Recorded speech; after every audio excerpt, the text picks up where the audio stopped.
Hello नमस्कार. तर चला आज ना आपण एक स्ट्रीट फूड बनवणार आहोत. संडे होता, संडेसाठी म्हणून मी बनवला होता. आता ही रेसिपी अशी आहे ना जी मोस्टली कोणीच नसेल की ज्याला आवडत नाही, ती म्हणजे पाणीपुरी. पाणीपुरीच्या नावानेच तोंडाला पाणी सुटतं. तर चला आज आपण ही रेसिपी बनवूया. ह्याच्यासाठी ना आपण पुऱ्या, पाणी, रगडा सगळं घरी बनवणार आहोत. सो व्हिडिओ शेवटपर्यंत बघा. तर त्याआधी चॅनलवर नवीन असाल तर सबस्क्राईब नक्की करून घ्या आणि व्हिडिओ पूर्ण बघून लाईक करा. इथे रगड्यासाठी मी चणे असतात ना, पांढरे काबुली चणे, ते भिजत टाकले होते. तुम्ही पांढऱ्या वाटाण्यांचा वापर पण करू शकता. आता इथे गोड चटणीसाठी ना मी चिंच आणि खजूर घेतली आहे. खजूरमध्ये बिया नाही आहेत आणि ते गरम पाणी करून घेतलं आहे. आपण ह्याच्यामध्ये त्याला भिजत टाकणार आहोत. आता चिंचेचं प्रमाण कमी घ्यायचं आहे आणि खजूरचं प्रमाण जास्त घ्यायचं आहे, म्हणजे की तुम्हाला गूळ किंवा साखर काहीही घालायचं काम पडणार नाही आणि पाणी पण छान टेस्टी लागेल. आता ह्याला आपण झाकण ठेवून साईडला ठेवून देऊया. तोच तर आपण आपल्या पुऱ्यांचं भिजवून घेऊ, कारण ह्याला मुरायला वेळ लागेल. इथे मी 1 कप रवा घेतला आहे, 1/4 कप कणिक घेतली आहे, तुम्ही मैदा पण घेऊ शकता, आणि अर्धा कप पाणी घेतलं आहे जे आपल्याला कडकडीत गरम करून घ्यायचं आहे. तर एका मिक्सिंग बाउलमध्ये ना मी पहिले रवा घेतला आहे, त्याच्यानंतर कणिक घेते आहे 1/4 कप. ह्याच्यात थोडंसं मीठ घालायचं आहे आणि ह्याला आधी ना आपण हाताने चांगलं मिक्स करून घेऊया, म्हणजे कणिक आणि रवा चांगला मिक्स होऊन जाईल आणि मीठ पण चांगलं मिक्स होऊन जाईल. आता इथे बरोबर अर्धा कप गरम पाणी घ्यायचं आहे आपल्याला. एवढंच पाणी लागतं, ह्याच्यावर अजून पाणी घालायची गरज पडत नाही. इनकेस जर तुम्हाला असं वाटलं खूप ड्राय झालं आहे तर तुम्ही 1 चमचा पाणी टाकू शकता, पण ह्याला जास्त ओलसर नाही ठेवायचं, आपल्याला कडक पुऱ्यांसारखं हवं आहे आपल्याला. ह्याचं पहिले चमचाने मिक्स करून घेते, कारण जरासं गरम आहे, आणि मग आता हाताने मिक्स करते. हे बघा, अर्धा कप पाण्यामध्ये आपला रवा व्यवस्थित भिजला गेला आहे. थोडासा आता हा तुम्हाला सैल वाटेल, पण रवा फुगतो, त्यामुळे थोड्या वेळाने ना हा आपोआपच तुम्हाला असं घट्टसर जाणवायला लागेल. आता ह्याला थोडंसं हाताने चांगलंसं मिक्स करून घ्यायचं आहे आपल्याला व्यवस्थित सगळं, कुठे काही राहायला नाही पाहिजे रवा सुका. आणि हे चांगलं मिक्स करून घेऊन आपल्याला ह्याला मुरवत ठेवायचं आहे, जितकं जास्त वेळ ठेवता येईल तितका. आता तुम्ही ह्याला 25 मिनटं पण ठेवू शकता, अर्धा ते 1 ताससुद्धा ठेवू शकता. आता ह्याला आपण झाकून साईडला ठेवूया. तोच तर इथे आपलं जे चिंच आणि खजुराचं पाणी होतं ते छान झालेलं आहे. हे बघा, मऊ झालेलं आहे. याला ना मी जवळपास एक अर्धा तास ठेवलं होतं, थोडंसं चांगलं मऊसूद व्हायला. आता ह्याला मी डायरेक्ट मिक्सर जारमध्ये घालते आणि ह्याला मिक्सरमध्ये फिरवून घेणार आहे. आता तुम्हाला जर चटणी खूप पातळ आवडत असेल तर तुम्ही त्यात पाण्याचं प्रमाण वाढवू शकता. मला जरा ही घट्ट ठेवायचं, त्यामुळे मी आत्ताच त्याच्यात जास्त पाणी घालत नाही आहे. आता एक गाळणी घेऊन आपण ह्याला गाळून घेऊया जरासं, कारण कसं आहे ना, खजुराचे जे वरचे सालं असतात ना ते थोडेसे राहून जातात, बारीक होत नाही. प्लस आपण चिंच घातली आहे, त्यामुळे चिंचेचे पण दोरे सुटतात, त्यामुळे ते सुद्धा त्यात राहतील. आणि चटणी आपल्याला स्मूथ टेक्स्चरवाली हवी आहे. हे बघा, अशा पद्धतीने ह्याला गाळून घ्यायचं आहे चांगलं, आणि सगळी चटणी आपल्याला करून घ्यायची आहे. थोडं पाणी वापरायचं असेल तर तुम्ही घालू शकता. हे बघा, असं चोथा सगळा बाहेर निघाला. आणि आता हे पाणी बघा आपलं बनून तयार आहे. आता ह्याच्यामध्ये काही थोडेसे मसाले घालूया आणि हे पाणी आपण उकळून घेणार आहोत थोडंसं. आता ऑलरेडी हे घट्ट आहे, त्यामुळे खूप घट्ट करायची गरज नाही. थोडंसं काळं मीठ घालायचं, थोडंसं साधं मीठ घालायचं, जिरेपूड घालणार आहोत आणि लाल तिखट घालायचं आहे. आता लाल तिखट ऑप्शनल आहे, तुम्हाला नको असेल तुम्ही नाही घातलं तरी चालतं. ह्याला चांगलं ढवळून घ्यायचं आणि ह्याला गॅसवर ना उकळी काढून घ्यायची आपल्याला चांगली. आता ह्याला आपण गॅसवर ठेवू. हे बघा, शिजेल आहे. हे शिजल्यानंतर याचा रंग अजून छान येईल आहे. आणि बघा, ऑलरेडी ही घट्ट आहे, त्यामुळे आपण अजून घट्ट करणार नाही. 2-3 उकळ्या आल्या की आपण गॅस बंद करणार. हे बघा, इथे आपली ही चटणी बनवून तयार झाली आहे. रंग बघा, टेक्स्चर बघा आणि घट्टपणा बघा, असाच आपल्याला हवा आहे. आता दुसरीकडे आपण रगडा पण ठेवून देऊया करायला. तर इथे मी चणे घेतले होते, काबुली चणे भिजत टाकले होते 6 ते 7 तास. त्याच्यानंतर त्यात पाणी घालायचं आहे. आपल्याला हे पूर्ण मॅश करून घ्यायचे आहेत, एकदम सॉफ्ट हवे, त्यामुळे पाणी थोडं जास्त घालणार आहे मी याच्यामध्ये. आणि ह्याच्यातच 3 बटाटे घालते, 2 मोठा साईजचे आहे आणि 1 छोटा साईजचा आहे. ह्याला आपण रफली चॉप करून घेऊया. खूप बारीक बारीक तुकडे करायची गरज नाही, कारण ते शिजणार आहेत. आता थोडंसं मीठ घालूया आणि हळद घालूया आणि ह्याला एक 5-6 शिट्या आपण काढून घेऊया. आता हे होतं आहे आपलं हे पुऱ्यांचं जे मिक्सचर आहे ते सुद्धा छान मुरलं आहे बघा, छान घट्ट झाला. आता ह्याला ना इथे कापड घेतला आहे मी, कॉटनचा स्वच्छ धुतलेला कापड घ्यायचा आहे. त्याच्यावरती आपल्याला पुऱ्या ठेवायच्या आहे, म्हणून आपण हे घेणार आहोत. आता बघा, ह्याला एकदम मळून घ्यायचं परत. बघा किती छान घट्ट झालं आहे. आता हे ना थोडं जास्त सुटसुटं झालं होतं, म्हणून मी याच्यामध्ये 1 चमचा पाणी घातलं आहे, 1 छोटा चमचा पाणी घातलं होतं आणि ह्याला परत मळून घेतलं आहे.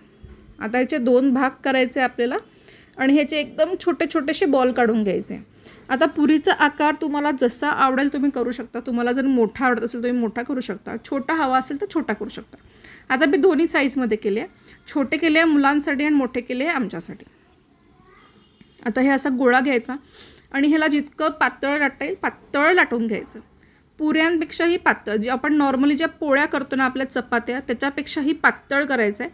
जितकं पातळ करायला तितकी पुरी जास्त छान कुरकुरीत राहते आणि ती मऊ पडत नाही. जर ती जाड झाली किंवा तळण्यात कमी आली तर ती जास्त दिवस टिकणार नाही आणि ती मऊ पडेल. हे बघा अशा आपल्याला या पुऱ्या करून घ्यायच्या सगळे. अजून एक तुम्हाला करून दाखवते. इव्हनली आपल्याला हे लाटून घ्यायचं आहे, म्हणजे कुठूनही जाड नको राहायला, अगदी पातळ झाली पाहिजे पोळी त्याची, म्हणजे तळताना पण त्या छान फुगतील आहेत आणि कुरकुरीत पण राहतील खूप दिवस. ह्याचे काठंसुद्धा आपल्याला पातळ करून घ्यायचे आहे, काठंसुद्धा ह्याचे जाड नाही झाले पाहिजे. हे बघा मी अशा प्रकारे सगळ्या पुऱ्या लाटून घेते. आता काही मोठा साईज आहे काही छोटा साईज आहे. तर टोटलला माझे 1 कप रव्यामध्ये 80 पुऱ्या झाल्या होत्या.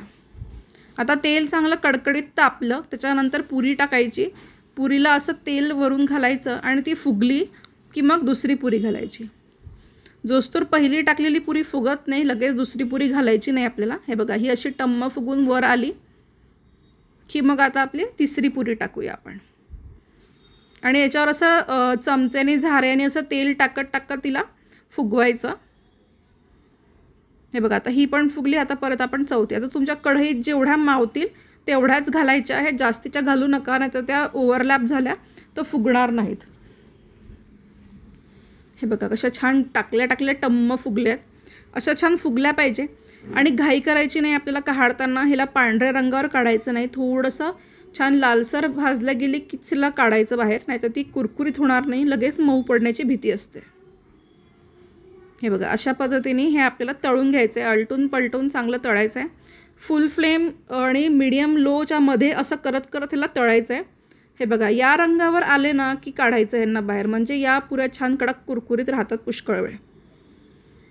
हे बघा आता हे आपण काढून घेऊया.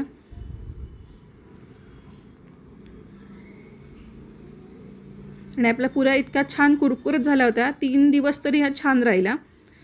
आणि ह्याला प्लॅस्टिकमध्ये तुम्ही स्टोअर करून ठेवू शकता. जर तुम्हाला आत्ता लगेच खायच्या नसतील तर तुम्ही ह्याला एका प्लॅस्टिकमध्ये टाकायचं, प्लॅस्टिक व्यवस्थित पॅक करायचा आणि तुम्ही ह्याला स्टोअर करून ठेवू शकता.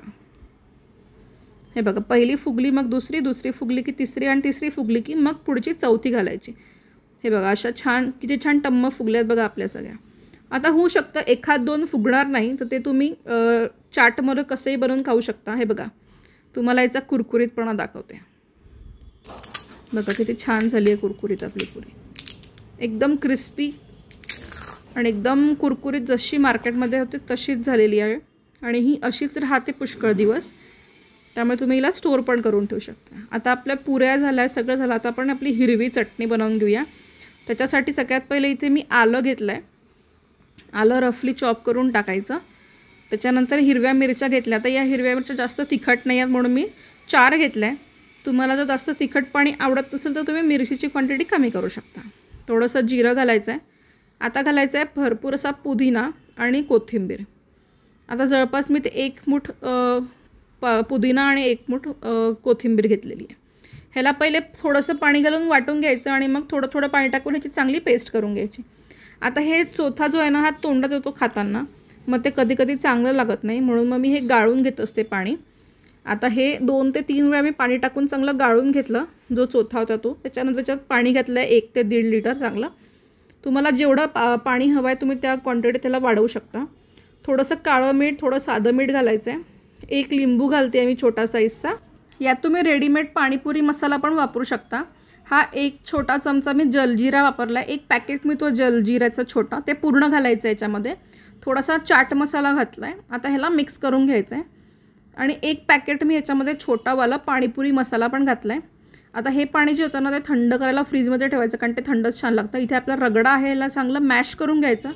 ह्याच्यामध्ये मीठ घालायचं आणि ह्याला उकळून घ्यायचं. आणि अशी ही आपली पाणीपुरीची थाळी बनवून तयार आहे. रगडा, गोड चटणी. ही बटाट्याचं जे सारण आहे ना, हे बटाटे मी फक्त उकळून घेतले, त्याच्यात मीठ आणि चाट मसाला घातला आणि तसं केलं आहे. आता आपण हे पुरी भरूया. हे बघा पुरीमध्ये सगळ्यात पहिले घातलं आहे मी बटाट्याचं. आता तुम्ही बटाट्याचं पण घालू शकता, रगडा पण घालू शकता. मी दोन्ही घालून दाखवते. आमच्याकडे एकाला रगडा आवडतो आणि एकाला बटाटा, त्यामुळे दोन्ही बनवावं लागतं. आता ह्याच्यामध्ये गोड चटणी घातली. आता घालूया आपलं हे पुदिन्याचं पाणी. एकदम मस्त चटपटीत अशी ही पाणीपुरी होते. त्यामुळे सॅटर्डे संडे सुट्टी आली की एक दिवस नक्की हा बेत करायचा. त्याच्यात घालायचा मस्त असा कांदा आणि ही आपली चटकेदार पाणीपुरी बनवून तयार झाली आहे. चॅनलवर नवीन असाल तर सबस्क्राईब करा, लाईक, शेअर आणि कमेंट करा. थँक्यू.